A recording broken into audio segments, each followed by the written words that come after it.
Bonjour à tous, alors je vais vous présenter le coloriage zen, une petite revue qu'on peut trouver chez son marchand de journaux. Alors elle est trimestrielle, je l'ai pris parce que j'ai entendu beaucoup de choses dessus, du bien comme du mauvais, donc j'avais envie de me faire une idée. Je vais vous faire part un petit peu de mon point de vue et vous présenter un petit peu ce qu'il y a à l'intérieur. Donc ça c'est le numéro 6, il est disponible depuis quelques jours, aux alentours du 4-9 septembre, et il sera disponible normalement jusqu'en décembre. Donc il faut savoir que la revue fait 9,90 €. Alors c'est un petit peu rebutant, bon, il y a de très bonnes choses dedans. Je dirais qu'au niveau de la qualité des dessins, elle les vaut. Par contre, pour la qualité du papier, moi je ne mettrais pas autant.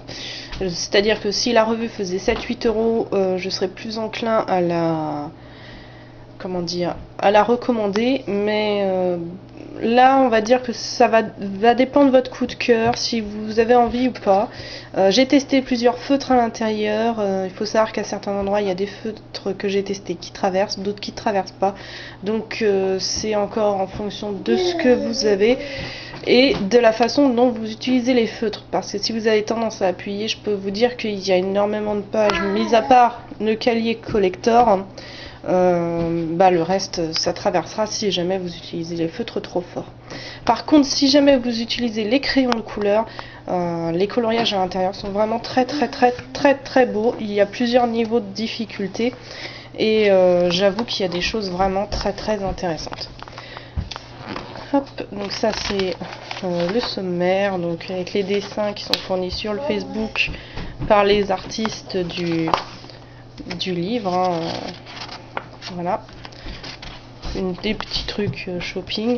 Alors ce que j'aime beaucoup, c'est au début de chaque partie du magazine, puisque vous avez plusieurs thèmes à l'intérieur, vous avez cette petite page explicative avec le niveau des dessins qui va se faire en 3 niveaux: facile, moyen ou difficile.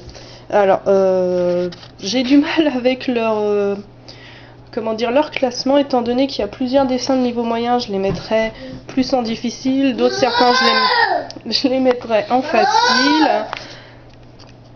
Alors on va dire que c'est un petit peu bon. Alors les premiers, ce sont beaucoup d'oiseaux. Alors je suis désolée, il y a mon fils qui a décidé de faire des siennes aujourd'hui. Donc, alors ça fait un effet un peu négatif que vous devriez remettre en couleur. Et c'est plutôt intéressant. Par contre, ce sont des dessins très difficiles à travailler. Donc, à ne réserver que à ceux qui ont l'habitude et pas forcément aux néophytes. C'est dans ce cas que je trouve le cahier un petit peu pas axé débutant, plus axé pour ceux qui commencent à s'y connaître, parce que j'avoue que même certains des dessins faciles sont assez élevés en niveau. Voilà. Ça c'est par exemple un des dessins faciles. Bon, là il est assez simple, mais bon, si vous voulez sortir quelque chose de dégradé à l'intérieur, quand vous voyez les dessins moyens, moi je dis que quand même, il y a des moments où...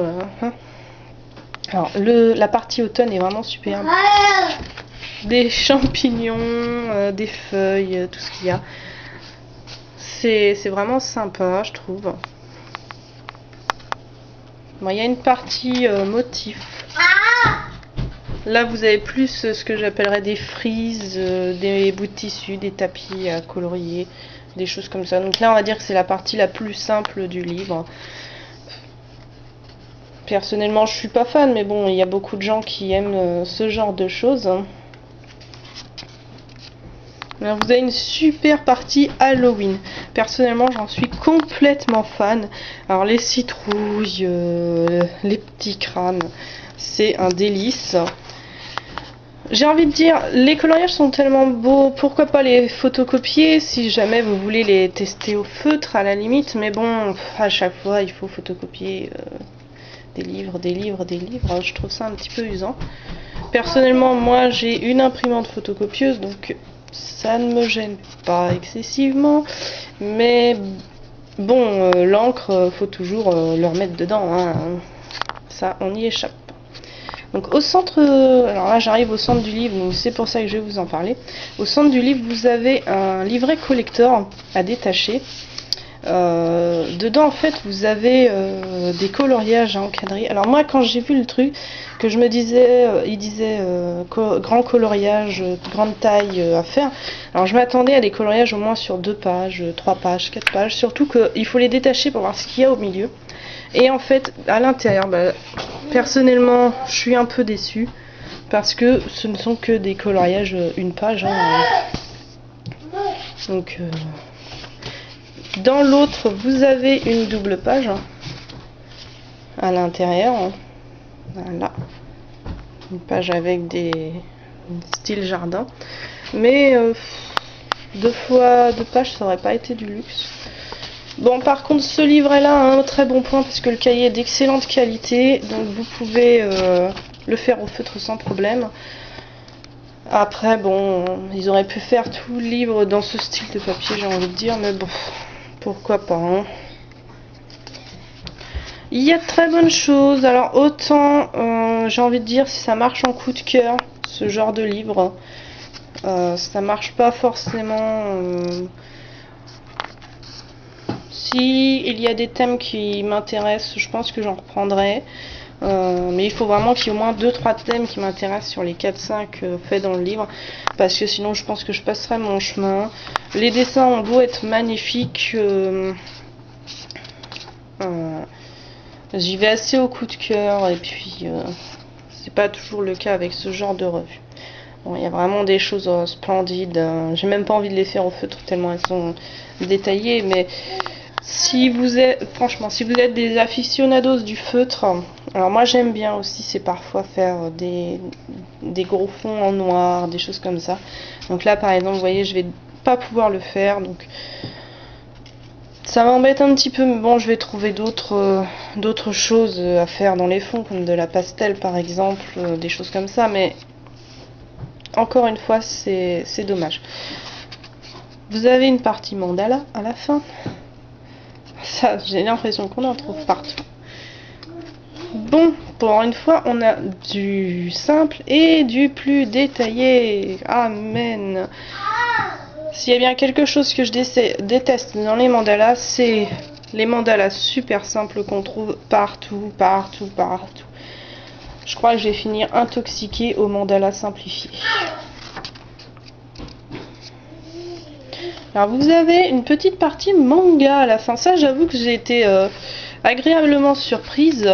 Une petite partie comme ça assez intéressante. Donc avec des dessins simples, mais bon, qui peuvent vous aider à commencer, pourquoi pas, les portraits avec les reflets, les dégradés. Vous avez aussi des beaux dessins en une seule page.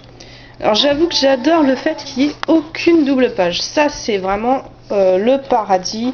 Toutes les pages sont différentes. Il n'y a aucune chose qui se ressemble de l'une à l'autre. Donc c'est vraiment merveilleux. Donc, à la fin vous avez un défi. Alors il semblerait que ce soit le cas à chaque numéro. Donc c'est un coloriage à faire, hein, à photographier et à mettre sur leur page Facebook. Ainsi vous pouvez peut-être gagner comment dire, le prochain numéro. Si vous l'avez acheté, j'ai envie de dire, ça vaut le coup de participer à tous les coups. Hein. Alors ça, il semblerait que ce soit nouveau. C'est quelques pages à la fin de l'ouvrage qui vont vous donner des petites astuces pour colorier. Donc ici, dans cet ouvrage-là, c'est le début. Donc ils ont choisi de traiter les ombres et les coloriages monochromes. Donc j'avoue qu'ils sont plutôt bien faits. C'est quelque chose d'assez intéressant. Voilà. Vous avez aussi un test sur sur chaque type de crayon ou de feutre à chaque fois. Donc c'est assez intéressant. Là, ce sont les marqueurs à l'alcool. Voilà, encore réaliser un siège nuageux au crayon couleur, pourquoi pas. Il y a de bonnes choses, mais Moi ça marchera au coup de cœur. Celui-ci est assez marrant, j'aime bien l'automne, l'Halloween, les fleurs, l'effet papillon et puis la partie manga qui est assez marrant. J'avoue que les oiseaux, tout début, je suis pas sûre de me lancer tout de suite. Mais s'il n'y a pas de livre sympa qui sort entre temps, je pense que je craquerai pour cette revue assez souvent. Donc voilà, vous pouvez vous faire votre idée vous-même. Donc je n'ai pas trouvé l'endroit où j'avais testé. Ah si, voilà, au marqueur. Donc vous voyez, j'ai testé plusieurs couleurs en fait sur les pages, parce que tous les papiers sont les mêmes. Donc vous pouvez voir que voilà, ça traverse un peu. Et là c'est vraiment du marqueur de chez Marqueur. J'ai testé plusieurs feutres. Ça va dépendre des feutres. Personnellement avec des feutres à l'eau, j'ai pas vu beaucoup de traversées. Avec certains autres plus. Par exemple les Colourpop ça a tendance à pas mal traverser. Alors que les Stabilo, curieusement, j'ai seulement quelques couleurs qui traversent. Et pour ce qui est des stylos feutres, là j'ai rien du tout. Donc c'est à voir. Donc voilà, une petite présentation. J'ai arrêté un peu les vidéos explications pour vous présenter ces deux-là, comme ça si vous les voulez vous pourrez les trouver. La prochaine vidéo, donc on m'a demandé de décrire les techniques un peu de coloriage au crayon de couleur et les pastels. Donc je pense que je vous ferai d'abord les pastels et après les crayons de couleur. Je vous invite à aller vous inscrire sur ma page Facebook que j'ai créée pour vous. Vous pouvez y retrouver toutes les vidéos présentes sur YouTube. Voilà, vous pouvez y retrouver toutes les vidéos présentes sur YouTube. Le lien est en bas dans le commentaire de la vidéo. Vous pouvez aussi retrouver tous mes coloriages. Vous avez des albums qui classent mes différents livres, ainsi que tout simplement me poser des questions, demander des infos sur les prochaines vidéos, ou tout simplement me demander telle ou telle info sur quelque chose. J'essaierai d'y répondre dans la mesure du possible. Voilà, donc je passe assez souvent sur la page Facebook, parfois plus souvent que sur YouTube. Donc si jamais vous êtes intéressé pour avoir des informations un peu plus souvent, ou si vous voulez plus poser de questions, vous pouvez venir. Sinon je continuerai à répondre à vos commentaires sur YouTube et il n'y a pas de souci là-dessus. Voilà, donc je vous souhaite à tous une très bonne journée et de très bons coloriages à tous.